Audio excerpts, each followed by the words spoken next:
I grew up in the 80s, during what was called the Satanic Panic, which came about because of the disappearance and death of a D&D player named James Dallas Egbert III. And D&D was wrongly accused, and boy, did things go crazy. That's why when I see stories about religious people finding out what the game is really about, it warms my heart. Well, why? Stick around to the end and I'll tell you about it. Hey, Dice Rose, Paul here, and I'll be your DM for a while. If you enjoy videos about DM advice, world building, and stories about how D&D is making an impact in the world around us, please consider hitting the subscribe button. Now, let's go to the story, and I promise I'll just hit the high points. All right, here we go, and I apologize in advance for any words I may mispronounce. On a Tuesday evening at a Jesuit house of studies in New York City, a group of seminarians gather around an old wooden table. Books are open, but they are not breviaries or theological texts. The men are deep in deliberation, but not about Aristotelian philosophy or the finer points of the writings of Pierre Teilhard de Chardin. Suddenly, a map unfurls and a miniature green dragon is placed on the table.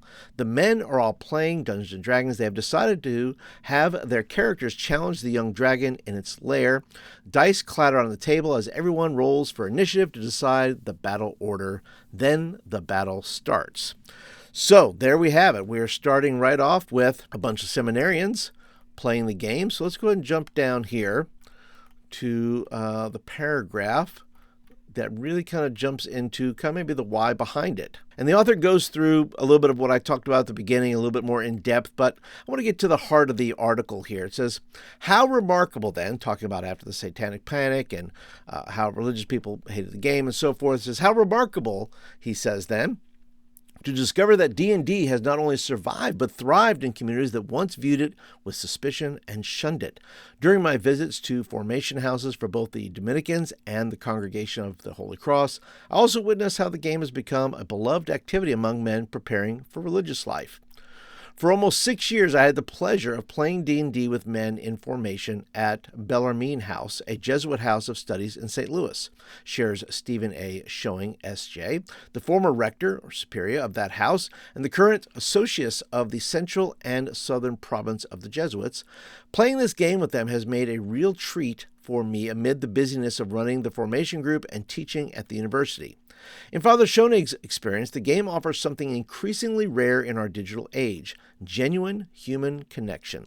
Sitting around a table using nothing but paper, dice, and our common imagination means that we spend time together in a very human way, talking, thinking, arguing, laughing, and working our way through complex conundrums. It sounds just like one of my games, right? And maybe it sounds like one of your games as well.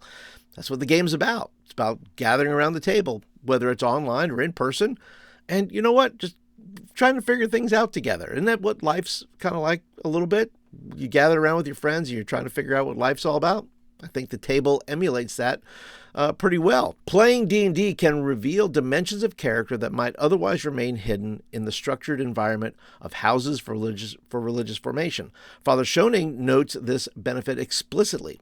I have learned a lot about these men from this game. I see new aspects of them that aren't revealed anywhere else. The multifaceted nature of the game creates numerous opportunities for personality assessment that complement more traditional formation activities. It is a collaborative game, and so I see how they work with others, Father Schoening explains. Now, I have some experience in this. For those that may not know, I am what's called a certified therapeutic game master. Yes, it's a real thing. As you can see on the screen here, if you just go to Geek Therapeutics, you can actually get a certificate in it. And then I use that certificate. I've used it in school settings. I've used it in the Boys and Girls Club. I've used it in a home for students who unfortunately were taken from their families and placed in a home. And I've worked alongside social workers and therapists and teachers and other kinds of people and have seen the value in the game. The game does have layers where you can see how students especially play their game, and then it kind of reveals a little bit about their character, like this character, not their character. You'll find that out too, but it does reveal some of their character. You're helping them learn how to team build social emotional skills, that kind of thing. So in that way, the game has lots of layers, and I'm glad that the Jesuits have come to find that out. Let's go ahead and continue. It says the recognition of D&D's formational potential has also expanded into Catholic education and ministry more broadly. Catholic schools countrywide have established D&D clubs, recognizing the game's educational value. John Sullivan, the dungeon master for the Dungeoneers Club at Jesuit High in Sacramento, asserts, it definitely promotes leadership because you have to manage a lot of people and their schedules and their creative ideas. While D&D's core appeal remains its immersive fantasy, teachers have also discovered that the game offers remarkable educational benefits, including moral formation. Educator Cade Wells has been using D&D in the classroom for over 10 years and has seen such impressive results that he has given numerous talks on the subject. Now he teaches a graduate-level course to other educators on how to best implement D&D in the classroom. D&D publisher Wizards of the Coast also continues to release numerous resources to assist teachers. And I've had this benefit as well, where I was asked after working with a therapist, they asked me if I would go and teach and help co-teach what D&D is and how therapists can use it within their sessions. And we had probably, 60, 70 people in there, almost 100 people. And it was a great time. It was a great time being able to introduce it to a lot of folks who had never even thought about maybe using a role-playing game in their sessions in that way. Let's go and carry on here. Dungeons & Dragons and other role-playing games create what psychologists might call a projective space, an environment where internal values, fears, and aspirations can be externalized and examined safely. Numerous mental health professionals are now using it as a framework for counseling sessions. The game itself serves as this sandbox, the psychologist William Nation explains. It allows you to experience things in a way that is different from the way you would experience them if they had happened to you. There's a sort of psychological distance between you and whatever you're engaging in. So in reading a book that I have, it calls it non-lethal. Now, in that sense, right, the game is lethal in the sense that, well, your character can certainly pass, but the things that you're working on aren't killer. In other words, you're trying to try different things and you yourself are not dinged or you are not in harm's way for trying and failing at things. So your dice don't go the right way or other people in your party are aggravating you. Well, that's kind of the whole point. You get to kind of test out your social and emotional skills within a game frame without it being a danger to you. You're just trying it out.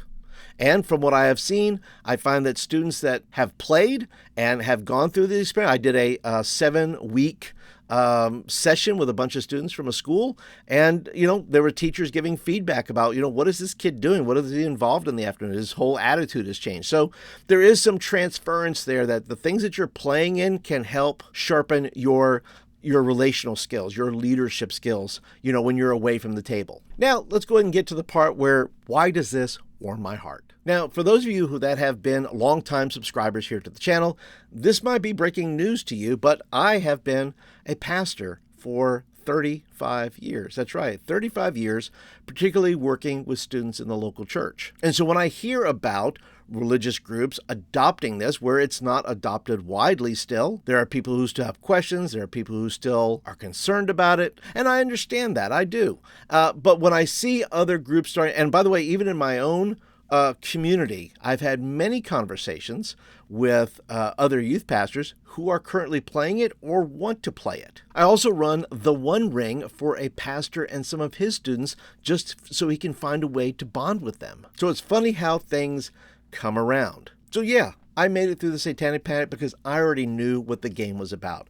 I knew the value that I had gotten from it. It didn't mess with my religious convictions, and I had no issue with it. Now say, Paul, you've done over 400 videos in this channel. Why have you never mentioned this? Well, that's not what this channel is about. This channel is about DM tips, world building, bringing some news stories like this sometimes, talking about my own world that I'm creating, the world of Kriesh, and the monthly zine I put out called Crit Happens. And going forward, that's what this channel is about.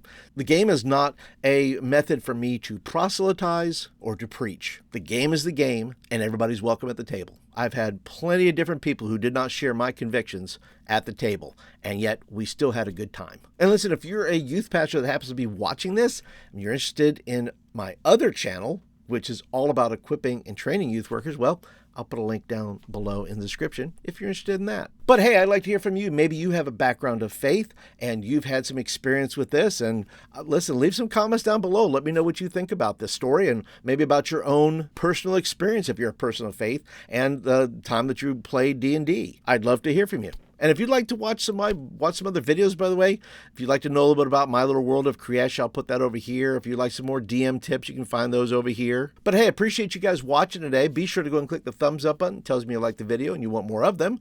But that's it for today, guys. Thank you for joining me. Thanks for being a part today. And I'll see you guys in the next video.